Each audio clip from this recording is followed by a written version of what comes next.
ಗ್ರಾಮ ಆಡಳಿತ ಅಧಿಕಾರಿಗಳಿಗೆ ಮೂಲಭೂತ ಸೌಕರ್ಯಗಳನ್ನು ಒದಗಿಸಲು ಸೇವಾ ಸೌಲಭ್ಯಗಳನ್ನು ನೀಡುವಂತೆ ಮೊಬೈಲ್ ಆಪ್ಗಳಲ್ಲಿ ನಿರಂತರವಾಗಿ ಕೆಲಸ ಮಾಡುವಂತೆ ಹೇರಲಾಗಿರುವ ಒತ್ತಡವನ್ನು ನಿಲ್ಲಿಸಲು ಆಗ್ರಹಿಸಿ ತಮ್ಮ ಕೆಲಸವನ್ನು ತಾತ್ಕಾಲಿಕವಾಗಿ ಸ್ಥಗಿತಗೊಳಿಸಿ ನಗರದ ತಹಶೀಲ್ದಾರ್ ಕಚೇರಿ ಮುಂದೆ ಕೈತೋಳಿಗೆ ಕಪ್ಪು ಬಟ್ಟೆ ಧರಿಸಿ ಕರ್ನಾಟಕ ರಾಜ್ಯ ಗ್ರಾಮ ಆಡಳಿತ ಅಧಿಕಾರಿಗಳ ಕೇಂದ್ರ ಸಂಘದಿಂದ ಅನಿರ್ದಿಷ್ಟಾವಧಿ ಮುಷ್ಕರ ಗುರುವಾರದಿಂದ ಆರಂಭಿಸಿದರು.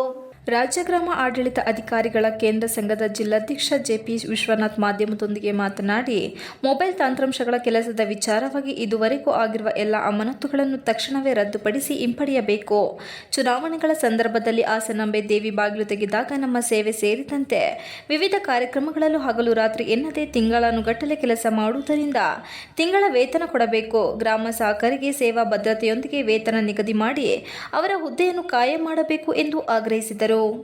ಸರ್ಕಾರ ತಾಂತ್ರಿಕ ಕೆಲಸ ಮಾಡಲು ಹುದ್ದೆ ನಿಗದಿ ಮಾಡಿದ್ದು ನಿಗದಿತ ಶ್ರೇಣಿ ಆದೇಶ ಮಾಡಿಲ್ಲ. ಏಕಕಾಲದಲ್ಲಿ ಸುಮಾರು 15-20 ಆ್ಯಪ್ಗಳಲ್ಲಿ ಕೆಲಸ ಮಾಡುತ್ತಿದ್ದೇವೆ.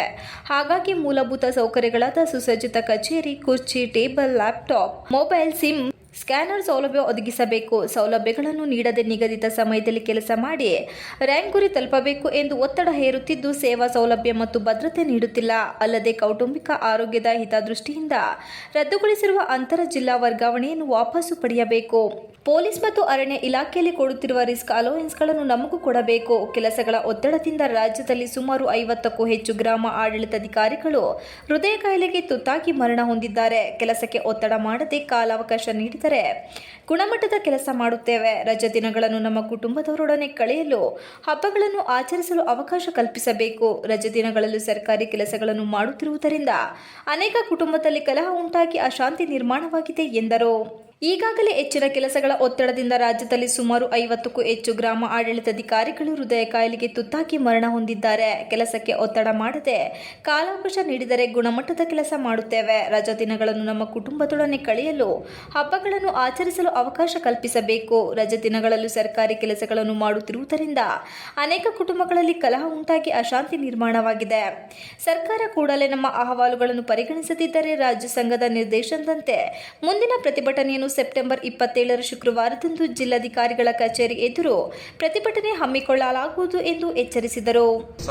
ಸಾರ್ವಜನಿಕರಿಗೆ ಅವಶ್ಯಕ ಇರತಕ್ಕಂಥ ಸಂಯೋಜನೆ ಆ್ಯಪು ಏನು ನಾವು 101 ದೃಢೀಕರಣ ಕೊಡ್ತೀವಿ.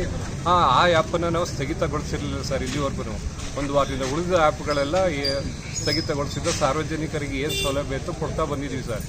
ಆದರೆ ನಮಗೆ ಈಗ ಸಾರ್ವಜನಿಕರಿಗೆ ನಮಗೆ ಪರಿಣಾಮಕಾರಿಯಾಗಿ ಅವರಿಗೆ ಶೀಘ್ರವಾಗಿ ನಾವು ಕೆಲಸ ಮಾಡಿಕೊಡ್ಬೇಕಾದ್ರೆ ನಮಗೆ ಅಗತ್ಯ ಸೌಕರ್ಯಗಳು ಒದಗಿಸ್ಬೇಕಲ್ವ ಸರ್. ಹಾಗಾಗಿ ನಾವು ಇದುವರೆಗೂ ರಾಜ್ಯದಲ್ಲಿ ಇದೇ ಕಂದಾಯ ಇಲಾಖೆಯಲ್ಲಿ ಎಲ್ಲರೂ ಕೂಡ ನೀವು ಅಧಿಕಾರಿಗಳು ಈ ಥರ ಬಂದರೆ ಕೆಲವರು ಶಿಫ್ಟ್ ಲೆಕ್ಕಾರ ಪ್ರತಿಭಟನೆ ಮಾಡ್ತಾ ಇಲ್ಲ, ಸಮಸ್ಯೆ ತುಂಬ ಆಗಲ್ವಾ ಜನಗಳಿಗೆ ಅಂತ. ನಾವು ಆಗುತ್ತೆ ಸರ್, ಸಮಸ್ಯೆ ಆಗುತ್ತೆ. ಏನಂದರೆ ಈ ರೀತಿನಾದ್ರು ನಮ್ಮ ಕೂಗು ಸರ್ಕಾರಕ್ಕೆ ಮುಟ್ಲಿ, ಸಾರ್ವಜನಿಕರಿಂದನಾದ್ರು ಸರ್ಕಾರಕ್ಕೆ ತಲುಪಲಿ, ಸರ್ಕಾರದಲ್ಲಿ ನಮ್ಮ ಬೇಡಿಕೆಗಳಿಗೆ ಸ್ಪಂದಿಸ್ಲಿ ಅನ್ನೋ ಉದ್ದೇಶ ಬಿಟ್ಟರೆ ನಾವು ಸಾರ್ವಜನಿಕರಿಗೆ ತೊಂದರೆ ಕೊಡಬೇಕಾದಂಥ ಉದ್ದೇಶ ನಮ್ಗೆ ಯಾವುದೂ ಇಲ್ಲ ಸರ್. ನಮಗೆ ಇವತ್ತೇ ಕರೆದು ಮಾತಾಡಿ ನಮ್ಮ ಬೇಡಿಕೆಗಳು ಈಡೇರಿಸಿದ್ರೆ ನಾವು ಮುಷ್ಕರನ ಈಗಲೇ ಹಿಂಪಡೆಗೆ ನಾವು ತಯಾರಿದ್ದೇವೆ. ನಿಮ್ಮ ಹೆಸರು? ವಿಶ್ವನಾಥ್ ಜಿಪಿ. ಗ್ರಾಮ ಲೆಕ್ಕಾಧಿಕಾರಿಗಳು ಕೈತೋಳಿಗೆ ಕಪ್ಪು ಪಟ್ಟಿ ಧರಿಸಿ ಮೌನ ಪ್ರತಿಭಟನೆಯಲ್ಲಿ ಕರ್ನಾಟಕ ರಾಜ್ಯ ಗ್ರಾಮ ಆಡಳಿತ ಅಧಿಕಾರಿಗಳ ಕೇಂದ್ರ ಸಂಘದ ಉಪಾಧ್ಯಕ್ಷೆ ಶ್ರೀಲಕ್ಷ್ಮಿ, ಬಸವರಾಜ ಮಾದರ್, ಕೃಷ್ಣಪ್ಪ, ಹರೀಶ್ ರಾಜ್ ಅರಸ್, ಸುಹಾಸ್, ವಸಂತ್ ಕುಮಾರ್ ಇತರರು ಉಪಸ್ಥಿತರಿದ್ದರು. Srinivas, TV 46 Malenadu news, Hassan.